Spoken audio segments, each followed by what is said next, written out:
we sit together in a loose circle on the floor in a room specially designed for this purpose.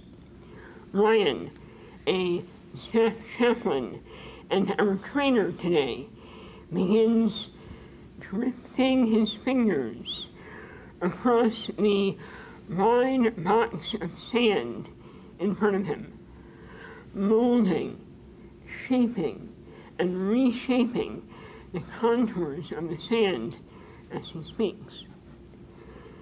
The desert is a dangerous place, he says.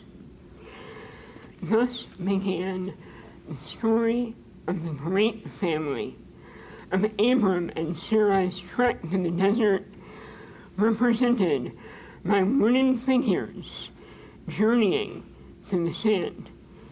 At each stop along their travel, Ryan produced new figures, wooden blocks representing cities, and stones for altars.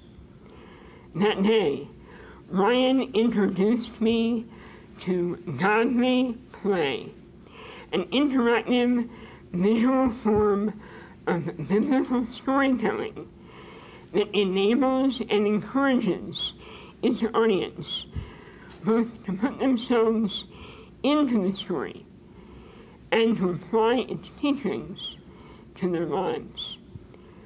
From that beginning, I fell in love. I immersed myself in Godly Play, its stories, its values, its theories. I combed the Pastoral Care Department's small library, searching for anything that I could find on the subject. That is how I found this book, Play, by psychologist Dr. Stuart Brown. Within, Brown explores the evolutionary origins and overall value of play. From page 1, I saw its enormous applications to so many walks of life: self-care, education, parenting, anthropology, psychology, religion. But of all the ideas presented in this book, two stand out. The first blew my mind, and once I understood it, I began seeing its truth everywhere. Here it is. Play is not an activity, nor is it an action. Play is a state of mind. Think about it. How many of you like to run, to be outdoors, to feel your muscles churn, the air in your face? It's fun, right? I see the rest of you shaking your heads vigorously. No, you say. It's not fun, it's work. The same can be said for cooking, gardening, accounting, anything. Play is not an activity, but a state of mind. I wonder, what about Torah study or the yoke of commandment? In Deuteronomy 11:26, we read, "Re'eh Anochi noten lefanechem hayom bracha u'chlala." See, I set before you this day a blessing and a curse. I recognize the text provides its own explanation of this verse, but I'd like to offer another. We've learned that play is a state of mind. This means that we possess the ability to choose our outlook, our approach to life. We can choose to take a playful attitude. Therefore, with all respect to Moses and the Deuteronomic historian, our choice isn't whether to act or not act, but how to approach said action. Do we approach the commandments as confining or freeing, as work or as play? This may seem counterintuitive. How can commandments, laws, and rules be freeing? Imagine a mother holding her infant baby, like we had a minute ago. As they gaze into each other's eyes, the baby radiates a compelling smile, and the mother automatically responds with a surge of emotion, verbal and bodily joyfulness, and smiles back. He will make little sounds, a babble or light laughter, and she will respond in a rhythmic sing-song voice. If mom and baby took an EEG in this moment, we would see their brain waves in sync. This is the foundation of play. Sounds wonderful, doesn't it? But in order for this basic state of play to happen, a few things must be true.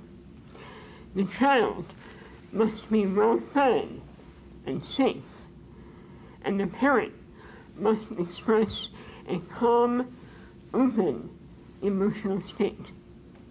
In order to play, we must feel safe, secure, and open.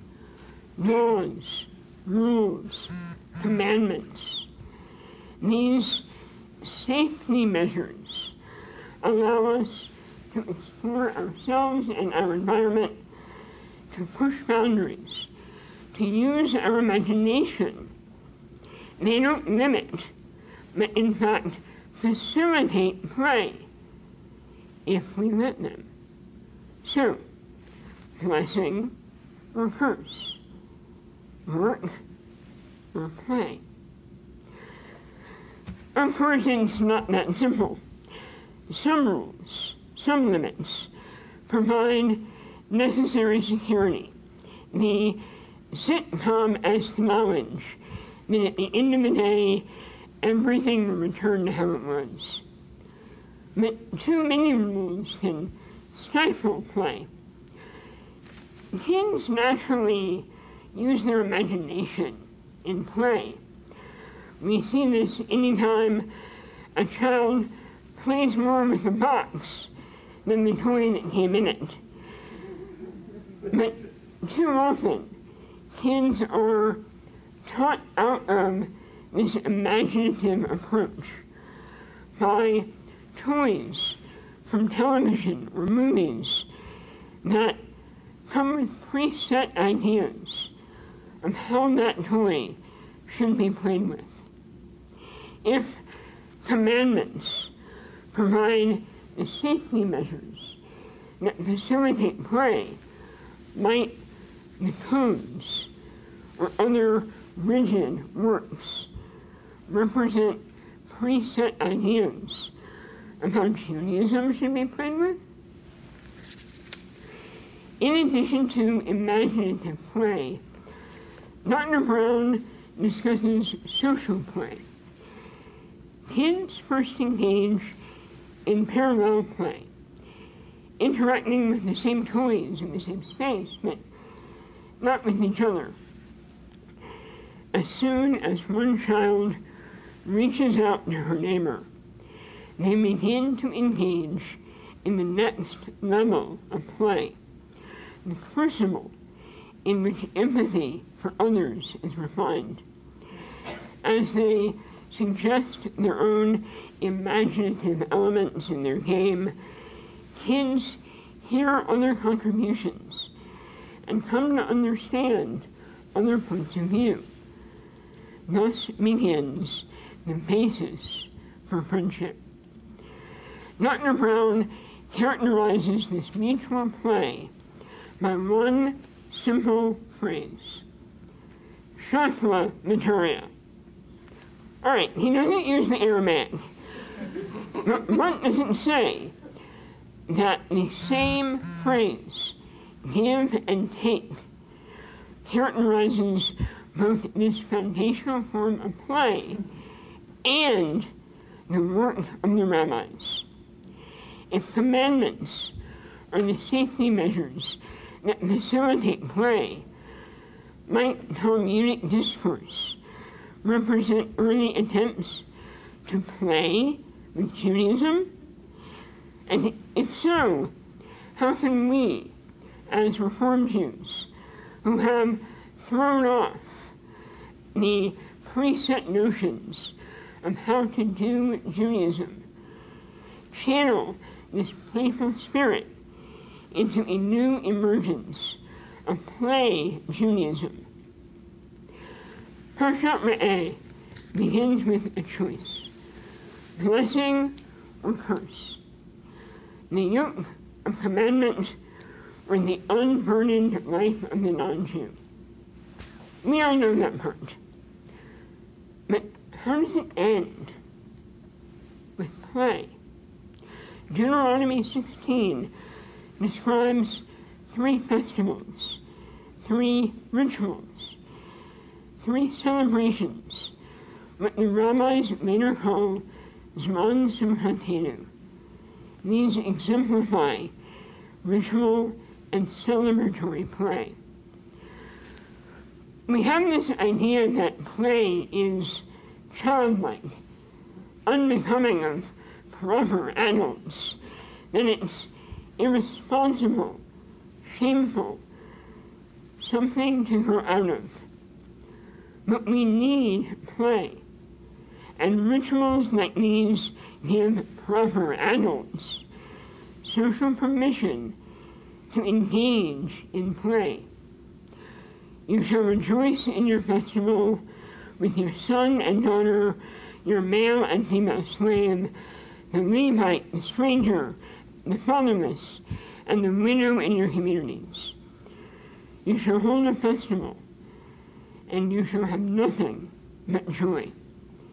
Deuteronomy 16, 14, and 15. Let's face it, HUC is a tough place. Between classes and reading and papers and internships and puppets and the holidays and tefillah and the flight of fancy that is a desire for an outside life. But I'm not here to tell you to play more, because life isn't a struggle between work and play. That is the other big revelation from this book. Work is not the opposite of play. The opposite of play is depression. Choose a job you love, and you will never work a day in your life. I treated my first semester in Israel like any other semester in undergrad. But then, sometime in October, as I sat at my kitchen table about to blow off yet another reading assignment, I realized something. I actually wanted to learn this stuff. For me, not the professors and the grades, but me. The moment I realized that, the moment I consciously took a playful attitude, the moment I began learning for its own sake, Torah Lishma, work and play began to support each other, instantly becoming easier, more manageable, more fun. When Ryan finished telling us the story of the great family, he asked us a few questions, the same questions that conclude every godly place story. I wonder which part of the story you like best. I wonder which part of the story is the most important. I wonder which part of the story is most about you.